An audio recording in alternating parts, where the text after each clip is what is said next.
पहले पहले तो हम सेटल नहीं हो रहे थे, लेकिन फिर हमारे टीचरों ने, हमारी प्रिंसिपल मैम ने बहुत स्ट्रगल किया। हमने भी अच्छा स्ट्रगल किया और हम पढ़ाई अब बहुत अच्छे से कर रहे हैं। वो भी हम इनकी हौसला अफजाई करना चाहेंगे, क्योंकि बहुत धूप है, हीट वेव के कितने अलर्ट आ रहे हैं आजकल, और बच्चे इतने धूप में भी बाहर पढ़ाई कर रहे हैं। नतीजा हुआ हमारे बहुत सारे बच्चे जो हैं वो स्टेट्स खेले, और उसके बाद हमारी एक बेटी सोनिका वो जो है नेशनल खेल के आई कबड्डी।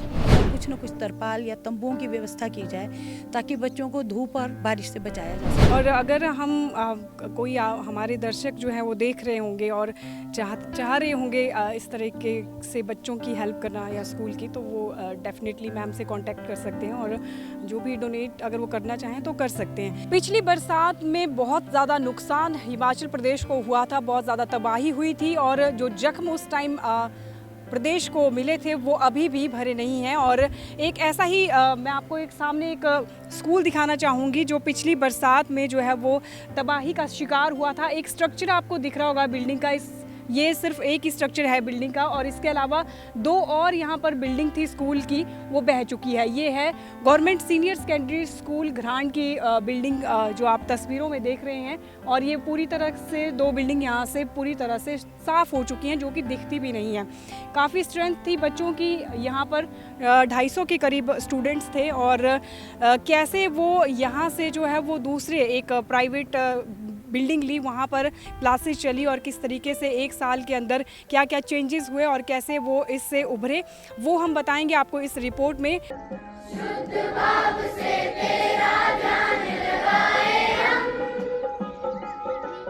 विद्या का वरदान तुम्हीं से पाए हम। शुद्ध भाव से तेरा ध्यान लगाए हम।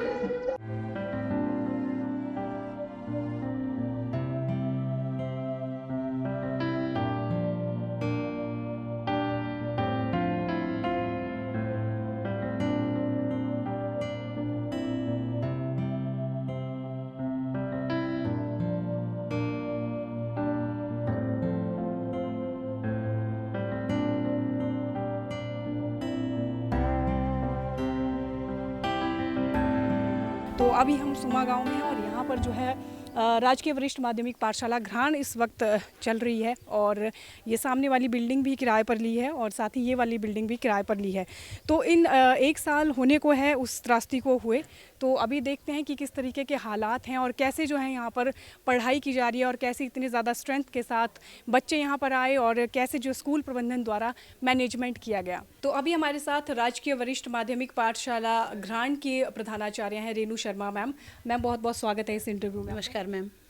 मैम सबसे पहले तो हम यही जानना चाहते हैं कि एक तो बहुत बड़ी त्रासदी पिछली साल हुई, और उसमें आपका स्कूल जो है घरान पूरी तरह से तबाह हो चुका था।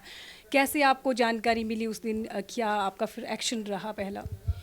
मैम सबसे पहले तो आज मैं माता धारा नागन के चरणों में कोटि कोटि प्रणाम करती हूँ, और आज मैं शिक्षा विभाग, शिक्षा मंत्री हिमाचल प्रदेश सरकार का तहे दिल से धन्यवाद करती हूँ कि कल हमारे स्कूल भवन का जो निर्माण होना है उसका शिलान्यास जो है वो पराशर से ऑनलाइन किया गया है, और अब हमें उम्मीद है कि अब हमें अच्छा भवन मिलेगा। अब मैं आपके प्रश्न के ऊपर आती हूँ कि जैसे ही बाढ़ आई तो सबसे पहले मुझे 9-10 बजे के बीच में सूचना मिली कि पानी थोड़ा चढ़ रहा है। दूसरी बार सूचना आएगी कि पानी थोड़ा नीचे उतर गया है। तो पहले ही मैंने बरसात से पहले कुछ मेजर्स ले लिए थे। कुछ हमारा सामान जो नीचे के कमरों में रहता था उन्हें उठा के ऊपर कर दिया था, लेकिन शायद ईश्वर को उससे भी ज़्यादा कुछ मंजूर था।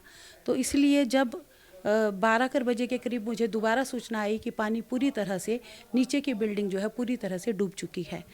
3 बजे के करीब मुझे सूचना आ गई थी कि हमारा स्कूल जो है वो पहला भाग जो है उसका उस समय गिर गया, पानी के बहाव, तेज़ बहाव में जो है चला गया है, और उसके 15-20 मिनट बाद जो उसके पीछे के 4 कमरे और थे वो भी पूरी तरह से जा चुके थे। तो इस तरह से मुझे यहाँ हमारे जो पीएन थे ऑन ड्यूटी, उनको मैंने स्कूल से दूर कर दिया था कि मुझे ये था कि जान की किसी की नहीं जानी चाहिए, और पानी के बहाव का कोई पता नहीं था कब एकदम से बढ़ जाए, तो इसलिए मैंने उन्हें दूर कर दिया था। मैम फिर आप कितने दिनों के बाद जब आप खुद आई, और कैसा मंजर था, क्या देखा आपने जब आप घरान स्कूल पहुंची? तो मैम 2 दिनों के बाद मैं आ पाई यहाँ पे, क्योंकि चारों तरफ की सड़कें बंद थी। तो हम बाया कमांद जो है 40 किलोमीटर यहाँ से पड़ता है, तो हम उस रास्ते से आए। लेकिन जब हम स्कूल में पहुँचे, चारों तरफ दलदल ही दलदल थी। जो 8-10 कमरे जो खड़े हुए हमें नज़र आ रहे थे कि हाँ खड़े हुए हैं, उनमें पूरी तरह से दलदल भरी थी। उन कमरों में हमारे कक्षा के कमरे रहते थे, बच्चे उसमें पढ़ने बैठते थे, तो वहाँ पे पूरी की पूरी दलदल ही दलदल थी। और जो 8 कमरे हमारे बह चुके थे, वहाँ पे सिर्फ और सिर्फ बड़ी बड़ी चट्टानें थी और कोई नामो निशान वहाँ नहीं बचा था। फिर यहाँ किस तरह आप शिफ्ट हुए, कैसे आपको जानकारी मिली, और इतनी स्ट्रेंथ थी आपके स्कूल में बच्चों की, उन बच्चों का भविष्य आपको दिखा होगा, तो कैसे आपने फिर वो ये यहाँ तक पहुँचे आप सुमो गाँव में? बिल्कुल मैम, बच्चे 232 थे मेरे पास उस टाइम। तो एकदम से जैसे हम लोग चारों तरफ के गांव में घूमे, लेकिन हमें कहीं भी कमरे नहीं मिल रहे थे। एसएमसी प्रधान और पंचायत प्रधान का हमें पूर्ण रूप से सहयोग मिला, स्थानीय जनता भी हमारे साथ थी। यहाँ पर परमदेव जी हैं, उन्होंने हमें, जब हमने उनसे गुहार लगाई कि किसी तरह से भी बच्चों की बैठने की व्यवस्था नहीं हो रही है, हमें कुछ ना कुछ दीजिए, तो अभी इन्होंने नया घर ही बनाया था, तो इन्होंने हमें 4 कमरे और बीच में एक कॉरिडोर था वो दे दिया। और उसके बाद ये नीचे का जो मकान है ये भी नया ही बना था, अभी यहाँ पर वो रहने के लिए भी नहीं आए थे, लेकिन लोगों ने उन लोगों को बहुत मनाया और उसके बाद जो है वो लोग इस घर को भी देने के लिए माने। और परमदेव जी ने तो शुरू में ही, जब हमने कहा कि अब नीचे का स्कूल जो है वो कभी बन नहीं पाएगा, क्योंकि वहाँ दरिया ने जो है अपना मुख मोड़ दिया हुआ है, अब जब भी दरिया थोड़ा भी आता है तो सीधा पानी स्कूल में ही आएगा, तो इस करके जो है उन्होंने 1.5 बीघा ज़मीन जो है उसी दिन हमें दान देने का वादा कर दिया था। सबसे पहले कहाँ जाएंगे हम? सबसे पहले मैम कंप्यूटर लैब है हमारी, जो हमने किसी तरह से बनाई हुई है।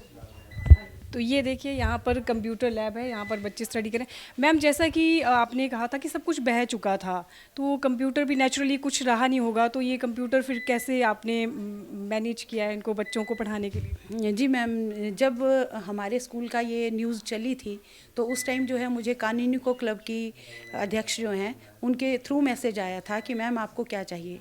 तो कंप्यूटर मेरे बच्चे ITS में भी हैं और IP लैब में भी हैं, IP के बच्चे भी हैं हमारे पास, तो उन्होंने मुझे 3 कंप्यूटर जो है वो गिफ्ट किए थे। ये मैडम मैथमेटिक्स की क्लास लगी हुई है।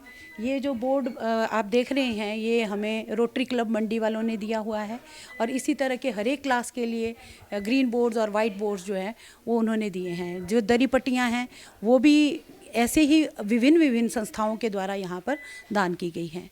तो आप देख रहे हैं बच्चे किस तरीके से यहाँ पर पढ़ाई कर रहे हैं। अभी भी बहुत मुश्किल है क्योंकि इतनी स्ट्रेंथ है और सीनियर सेकेंडरी स्कूल है और रूम्स इतने अवेलेबल नहीं हैं, तो बच्चे बाहर कॉरिडोर में भी पढ़ाई कर रहे हैं और बहुत ही लगन से कर रहे हैं मैम। तो पहले ही दिन जब स्कूल ओपन हुआ है तो मिड डे मील भी यहाँ पर शुरू हो गया है। मिड डे मील का है, ये हमारी मिड डे मील की किचन है और यहाँ पे बच्चों के लिए जो है मध्याह्न भोजन पकाया जा रहा है। यहाँ आप देख सकते हैं कि यहाँ वाटर प्योरीफायर भी लगा हुआ है और यहाँ बाहर वाटर कूलर भी लगाया हुआ है, और ये दोनों चीज़ें हैं ये भी हमें कानूनिको क्लब के द्वारा ही सहायता में मिली हुई हैं। 6ठी कक्षा लगी हुई है हमारी यहाँ पे। पहले हम 6ठी क्लास में हमारी कम थी स्ट्रेंथ, तो हम बच्चों को यहाँ कॉरिडोर में बिठाते थे, लेकिन इस बार अब 29 बच्चे एडमिट हुए हैं मेरे पास नए, तो मुझे ये तरपाल जो है ये लगाना पड़ा ताकि इन बच्चों की व्यवस्था की जा सके। बहुत मतलब बच्चों को भी हम इनकी हौसला अफजाई करना चाहेंगे क्योंकि बहुत धूप है, हीट वेव के कितने अलर्ट आ रहे हैं आजकल और बच्चे इतने धूप में भी बाहर पढ़ाई कर रहे हैं। तो सैल्यूट है बच्चों को भी और आपके पूरे स्टाफ को भी मैम हमारी टीम की तरफ से कि किस तरीके से आपने मैनेज किया। बहुत टफ टास्क था आपके लिए भी। मैम बहुत टफ था, लेकिन हम अब इसमें से मुझे लगता है कि काफ़ी हद तक निकल पाए हैं और खड़े हो गए हैं अब, लेकिन फिर भी बहुत सारी कमियां अभी भी हैं जो हमें अभी धीरे धीरे पूरी करनी है।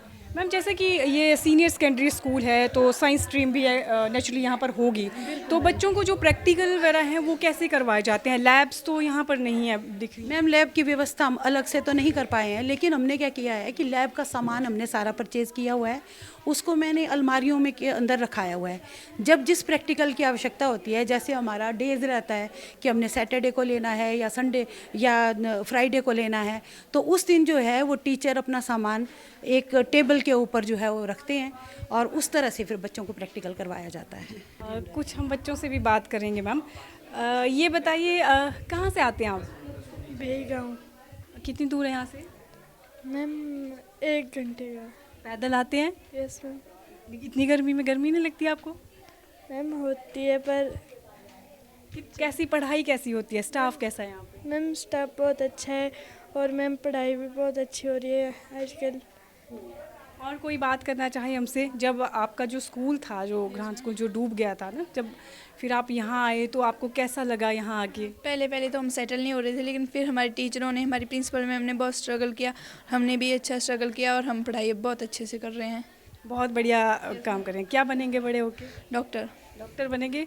बेस्ट विशेस आपको।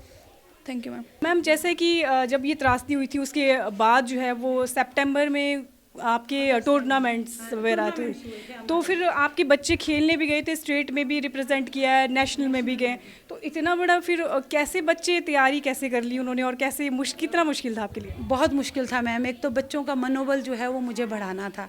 हालांकि हमारे पास ना तो कोई ड्रेसेस थी ना कुछ भी नहीं था, लेकिन एक जज्बा था कि मेरा ये था कि चाहे जितना मर्जी बड़ा हादसा हो, बच्चों के करियर के साथ, बच्चों की एक्टिविटी के साथ हम कोई भी समझौता नहीं होने देंगे। इसी करके मैंने अपने डीपी साहिबान को बोला, पीटीआई जी को बोला कि आप बच्चों को ग्राउंड हमें मिल चुका था तो आप इनकी तैयारी करवाओ। और तैयारी में एकजुट होकर बच्चों ने बहुत अच्छा, और बच्चे थोड़े जल्दी भी आते थे और इन लोगों ने बहुत बड़ी मेहनत की। उसका नतीजा हुआ हमारे बहुत सारे बच्चे जो हैं वो स्टेट्स खेले, और उसके बाद हमारी एक बेटी सोनिका वो जो है नेशनल खेल के आई कबड्डी, और उसके बाद वहाँ से भी उसका सिलेक्शन जो है वो उसका खेलो इंडिया खेलों के लिए जो है उसने अब ट्रायल देना है, तो वहाँ पे उसका सिलेक्शन की उम्मीद है हमें। कहाँ से आते हैं आप? ग्रांड। जहाँ पे वो स्कूल था पहले आपका, वहीं से आते हैं आप। कैसा लग रहा है अभी स्कूल में आके, इस नए स्कूल में शिफ्ट होके? अच्छा ही लग रहा है। मुश्किल हुई पहले शुरू में? ये पहले तो ही, पर अब ठीक है। अब ठीक है।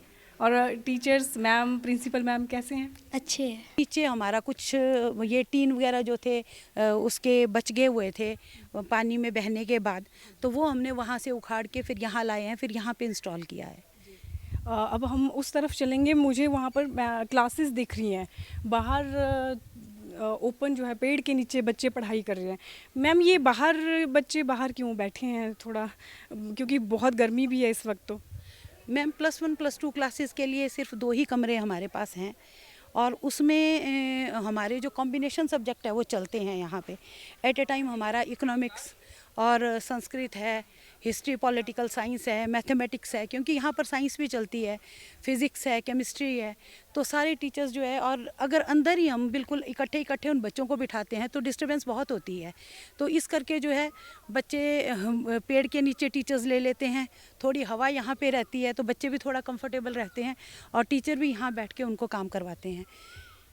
जी, तो मैम ये कोई इसके मतलब ऐसे कोई तिरपाल या कोई शेडो अगर बना दिया जाए, कोई उसके लिए कोई हेल्प कर ले तो ज़्यादा बेटर रहेगा, क्योंकि बहुत ज़्यादा धूप है, कहीं बारिश हो जाती है तब ज़्यादा मुश्किल होती होगी, क्योंकि फिर तो क्लासेस बाहर लग ही नहीं सकती, और आगे को तो अब कुछ टाइम के बाद प्री मानसून वैसे ही आने वाला है अब तो। बिल्कुल मैम, मैंने इसलिए जो है वो डीसी मंडी से भी एक रिक्वेस्ट की है, एक रिक्वेस्ट लेटर मैंने डाला है कि यहाँ पर कुछ न कुछ तरपाल या तंबुओं की व्यवस्था की जाए, ताकि बच्चों को धूप और बारिश से बचाया जा सके।